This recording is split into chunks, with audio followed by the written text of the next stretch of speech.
വയനാട് ടൗൺഷിപ്പിലെ വീടുകളിലേത് വിള്ളലല്ലെന്ന് ആവർത്തിച്ച് റവന്യൂ മന്ത്രി കെ രാജൻ. വീടുകളിൽ കണ്ടത് നിർമ്മാണത്തിലുണ്ടാകുന്ന ഷ്രിങ്കേജ് ആണെന്നാണ് വിശദീകരണം. ദന്തഗോപുരങ്ങളിൽ ഇരുന്ന് നിയന്ത്രിച്ചല്ല തനിക്ക് ശീലമെന്നും പ്രതിപക്ഷത്തിന്റെ പരിഹാസത്തിന് മന്ത്രി മറുപടി നൽകി.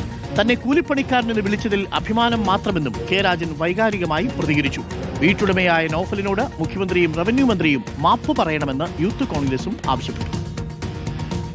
ഇവിടെ വാട്ടർ ബോണ്ടിംഗ് ടെസ്റ്റ് നടത്തിയപ്പോൾ 2 വീടുകൾക്ക് വെള്ളം കിനിഞ്ഞു പോകുന്നതായി കണ്ടു. യഥാർത്ഥത്തിൽ താപനിലയിൽ ഉണ്ടാകുന്ന വ്യത്യാസം മൂലം നിർമ്മാണ വേളയിൽ ഉണ്ടാകാവുന്ന ശ്രിങ്കേജ് ആണ് അവിടെ ഉണ്ടായത്. ആ ഭാഗത്തിന് ചുറ്റും എഞ്ചിനീയർമാർ തന്നെ പെന്നുകൊണ്ട് ഒരു മാർക്ക് നടത്തുകയുണ്ടായിട്ടുള്ളത്. കൂലിപ്പണിക്കാരൻ രാജൻ എന്ന് പറയുന്നതിൽ ആത്മാഭിമാനമുള്ളയാളാണ് ഞാൻ എന്ന് ആവർത്തിച്ച് വികാരപരമായി തന്നെ പറയണം എന്നാണ് എനിക്കിഷ്ടം. ഡിവൈഎഫ്ഐയുടെ സൈബർ ലിഞ്ചിങ് നടത്തുന്ന ഈ ഗുണ്ടാ സംഘത്തിന്റെ പേരിൽ കേരളത്തിന്റെ മുഖ്യമന്ത്രിയും നൌഫലിനോട് മാപ്പ് പറയാൻ വേണ്ടി തയ്യാറാകണം.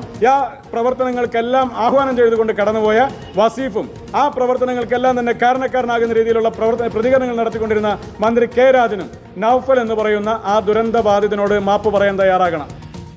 വിവരങ്ങളുമായി സുനീഷ് അയലൂരുണ്ട്.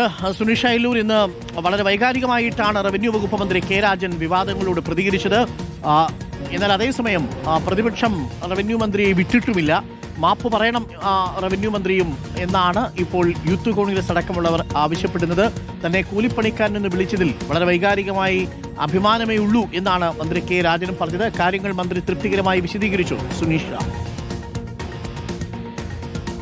അരുൺ, അങ്ങനെ വിള്ളൽ വിവാദത്തിലെ വിമർശകർക്ക് കടുത്ത ഭാഷയിൽ തന്നെ മറുപടി നൽകുകയാണ് മന്ത്രി കെ രാജൻ. താഴെ നിന്ന് നോക്കി വിലയിരുത്തുകയല്ല തന്റെ രീതി എന്നുള്ളതും, ഒപ്പം തന്നെ എന്താണ് സംഭവിച്ചതെന്ന് നോക്കാനാണ് മേശപ്പുറത്ത് കയറി പരിശോധിച്ചത് എന്നുള്ളതുമായിരുന്നു മന്ത്രി കെ രാജൻ തന്നെ ഇന്ന് പറഞ്ഞിരുന്നത്. ഒപ്പം തന്നെ കൂലിപ്പണിക്കാരനെന്ന് വിളിച്ച് കളിയാക്കിയതിനെതിരെയും അദ്ദേഹം രംഗത്തെത്തി. കൂലിപ്പണിക്കാരനെന്ന് വിളിക്കുന്നതിൽ തനിക്ക് അഭിമാനം മാത്രമേ ഉള്ളൂ എന്നുള്ളതായിരുന്നു മന്ത്രി കെ രാജന്റെ പ്രതികരണം.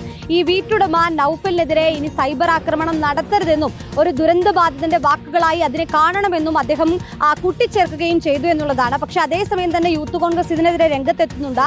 സർക്കാർ ബോധ്യപ്പെടുത്തുന്നതിന് പകരം ഇത്തരത്തിൽ സൈബർ ഇടങ്ങളിൽ ആക്രമിക്കുന്ന രീതിയാണ് കൈക്കൊള്ളുന്നത് എന്നുള്ളതാണ് യൂത്ത് കോൺഗ്രസിന്റെ ആരോപണമായി ഉയരുകയും ചെയ്യുന്നത്. ഏതായാലും ഇനി സർക്കാരിന് മുന്നിലുള്ള ഏറ്റവും വലിയ വെല്ലുവിളി എന്ന് പറയുന്നത് നിർമ്മാണത്തിലെ വിശ്വാസ്യത വീണ്ടെടുക്കുക എന്നുള്ളത് തന്നെയാണ്. ഇതുമായി ബന്ധപ്പെട്ടുകൊണ്ട് ഊരാളുങ്കലും കിഫ്കോണും നാളെ മുതൽ ഏതായാലും സംയുക്ത പരിശോധന ഈ വീടുകളിൽ നടത്തുന്നുണ്ട്. ആദ്യഘട്ടത്തിൽ ഈ 102 വീടുകളിലാണ് പരിശോധന നടത്തുക എന്നുള്ളതാണ് മനസ്സിലാക്കുന്നത്.